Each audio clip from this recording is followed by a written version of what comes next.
Debt and credit are two of the most powerful forces shaping our financial lives. They influence whether we can buy a home, go to college, start a business, or even rent an apartment. They affect what interest rates we're offered, whether we're approved for loans, and how much we pay for borrowing.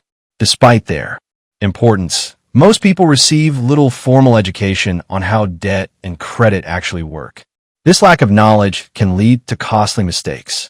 But when understood and managed wisely, debt and credit become tools, not traps. This guide is designed to walk you through the fundamentals of debt and credit, how they interact, the most effective strategies for managing them, and the common pitfalls to avoid.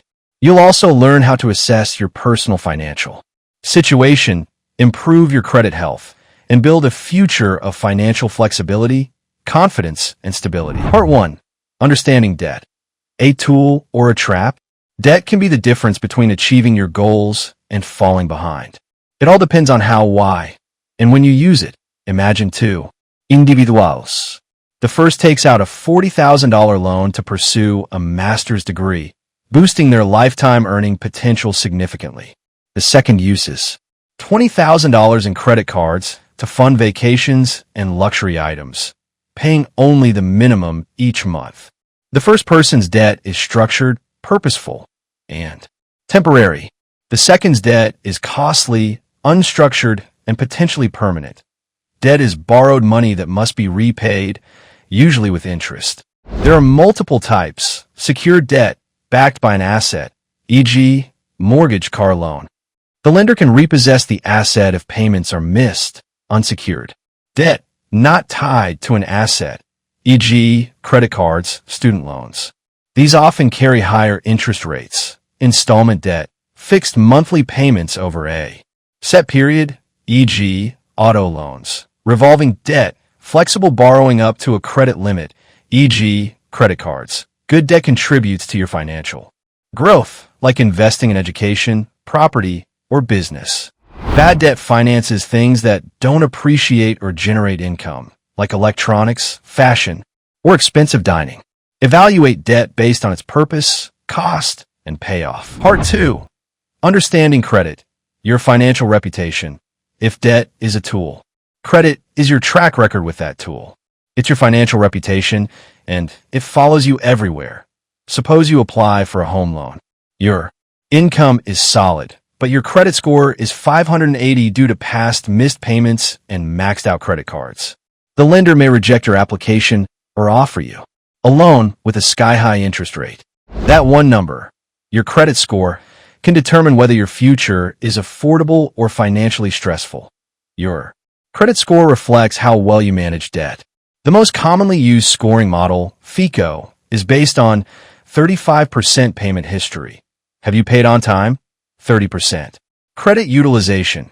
How much of your available credit are you using? 15% credit history length. How long your accounts have been open. 10% credit mix.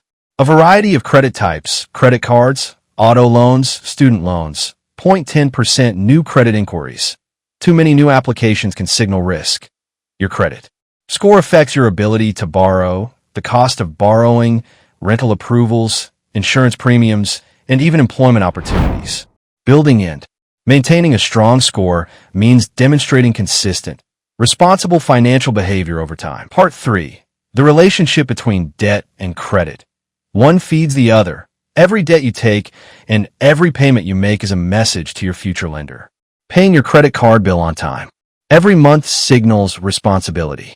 Maxing out your card, missing payments, or defaulting on loans suggests financial instability. The better you manage your debts, the more likely lenders are to trust you. Your credit profile is shaped by how you handle debt. Responsible debt behavior boosts your score. Reckless borrowing damages it. Use credit intentionally. Pay at least the minimum due, on time, every time. Avoid using more than 30% of your credit limit. Keep old accounts open to maintain a long credit history.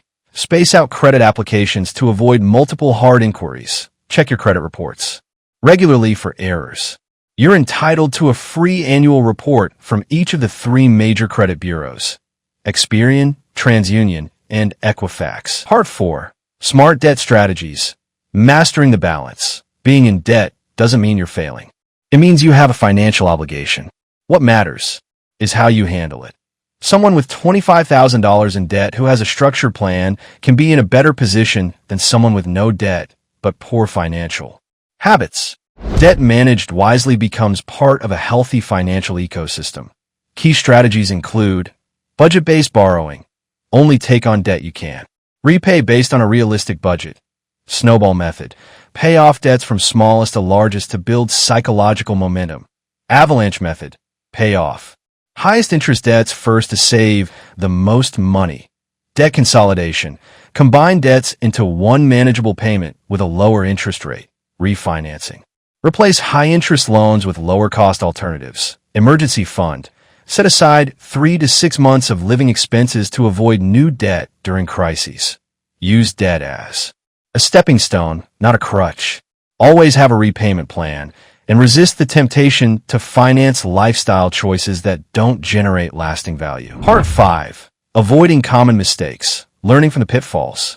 Most financial problems don't come from one big mistake. They come from a series of small ones that compound over time. Making only the minimum credit. Card payment. Ignoring your student loan interest, forgetting due dates, or financing unnecessary purchases can silently sabotage your financial future. Avoid these common traps, relying on credit for daily expenses, using high-interest payday loans or cash advances, co-signing loans for others unless you're willing to repay, skipping payments without calling your lender, letting your emotions guide financial decisions. Educate yourself. Read the terms. Ask questions. Use financial calculators. Don't be afraid to speak with a certified financial planner or nonprofit credit counselor. The more informed you are, the fewer mistakes you'll make. Part 6. Building a healthy financial future. Long-term thinking, debt, and credit are part of your financial journey, not the whole story. Your mindset and habits determine where the road leads. Someone who started out with poor credit but worked steadily to pay down debt, monitor spending, and improve financial literacy can go on to own a home, run a business, or retire early. The difference is commitment and strategy. Automate your payments. Monitor your credit monthly. Don't borrow emotionally. Borrow intentionally. Learn to say no to lifestyle inflation. Invest in your financial literacy like it's a career. Establish financial boundaries. Delay gratification. Build up your emergency savings. Diversify your income streams. Track your net worth, not just your spending. Part 7. When to seek help. You're not alone. Everyone needs help at some point. Seeking support is a strength, not a weakness. That you're falling behind on payments, collection agencies are calling, and you're overwhelmed. This is the time to seek professional guidance, not to panic or give up. There are many reputable nonprofit credit counseling agencies that offer free or low-cost advice. Debt management plans, settlement options, and legal protections exist. The sooner you act, the more options you'll have. Don't let shame or confusion delay action. Conclusion: debt and credit are not enemies. They're tools. And like any tools, they can build or destroy depending on how they're used. Mastering them takes time, discipline, and intention. Whether you're managing student loans, building a credit history, or paying off a mortgage, your financial choices today shape your freedom tomorrow.